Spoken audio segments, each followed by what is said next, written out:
bom, gente? Eu sou o Álvaro, vamos continuar com a nossa análise semanal do número de casos de Covid-19 aqui no Rio Grande do Sul.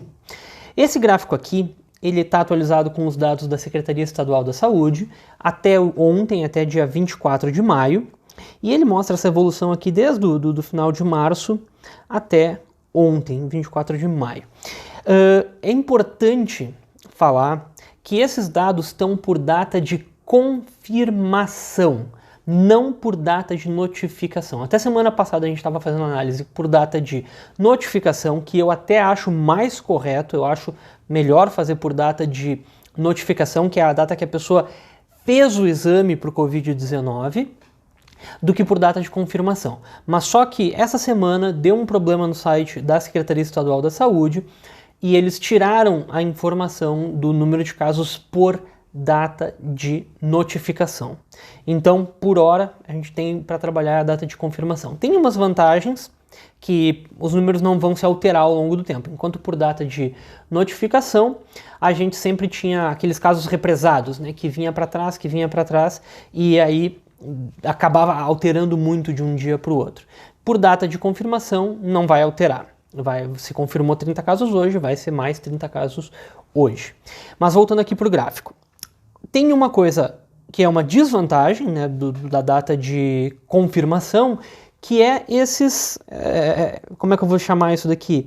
Esses decaimentos, olha só. Em todas as semanas tem aqui esse decaimento que acontece. Isso daqui, por que acontece? Porque a gente sempre está olhando para segundas-feiras.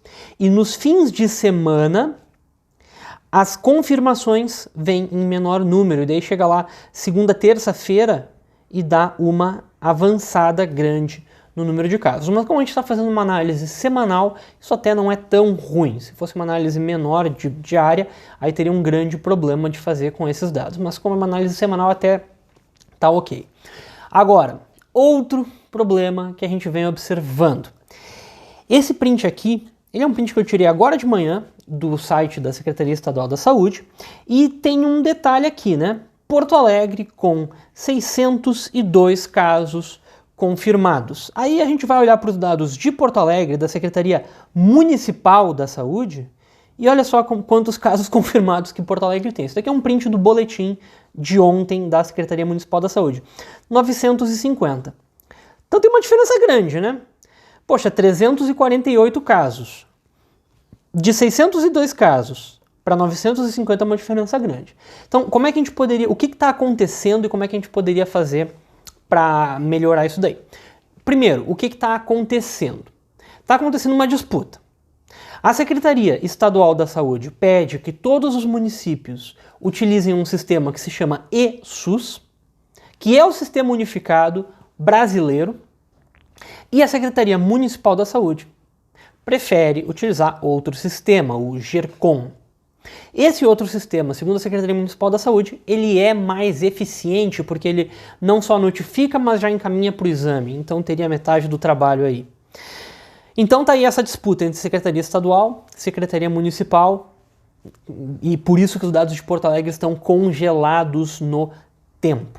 Mas, enfim, a gente tem os dados de Porto Alegre, a gente tem os dados do Rio Grande do Sul e dá para fazer uma mescla dos dois. Então, olha só, aqui a gente pode ver que até o dia 8 de maio, os dados da Secretaria Estadual batiam com os dados da Secretaria Municipal e depois do dia 8 de maio é que pararam de ser atualizados, daí tem essa diferença aqui de casos a mais que eu coloquei em roxo. Então, para a análise que segue, eu vou usar essa nova curva aqui, roxinha, a azul até o dia 7 e 8 de maio e depois a curva roxa aqui adiante. Então a gente vê que o número já está atualizado com aqueles 348 casos a mais, e eu coloquei semanalmente aqui. Então essa aqui é a curva que a gente vai utilizar, e utilizando essa curva a gente pode ver os aumentos semanais. Então a gente viu que essa última semana, ao que tudo indica, teve um aumento mais baixo do que vinha se percebendo. A gente estava vendo aqui na faixa de 50% de aumento, e essa semana teve 21% de aumento. Isso mesmo com esses 300 e poucos casos a mais aqui. Então, como isso daqui é por data de confirmação e não por data de notificação, esse 21% não é para se alterar. Essa semana foi uma semana que teve menos casos, ou pelo menos menos casos confirmados, né? Bem menos do que nas semanas anteriores. Aqui a gente pode olhar o número de casos ativos, e esses dados são da Secretaria Estadual da Saúde, e olha aqui a discrepância que tem. Tem dia que tem mais caso ativo do que caso. Por que isso acontece? Por causa dessa demora, nesse atraso na notificação. Os casos ativos, eles estão, na confirmação eu digo, os casos ativos, eles estão por data de notificação, os casos não ativos, os casos totais estão por data de confirmação. Então aí tem uma diferençazinha, mas a gente pode olhar só para a curva vermelha, até porque o que mais importa é saber se os casos ativos estão crescendo ou não.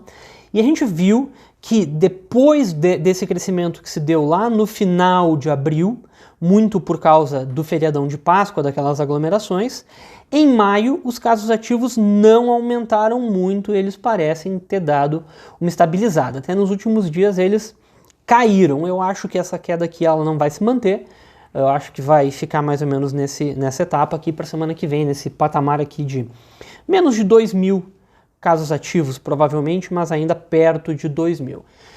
E isso é uma notícia boa, porque, que nem eu sempre digo, quando os casos ativos estão sob controle, o sistema de saúde está sob controle. Então vamos lá. Aqui é a curva dos óbitos. Os óbitos eles estão sendo notificados corretamente, eu acho que eles independem desse sistema. E a gente vê a evolução, e realmente o número de óbitos também cresceu menos essa última semana, cresceu apenas 19%, é uma notícia ótima, gente, olha só, é um recorde aqui no mês de maio, um recorde bom de menos óbitos que a gente teve.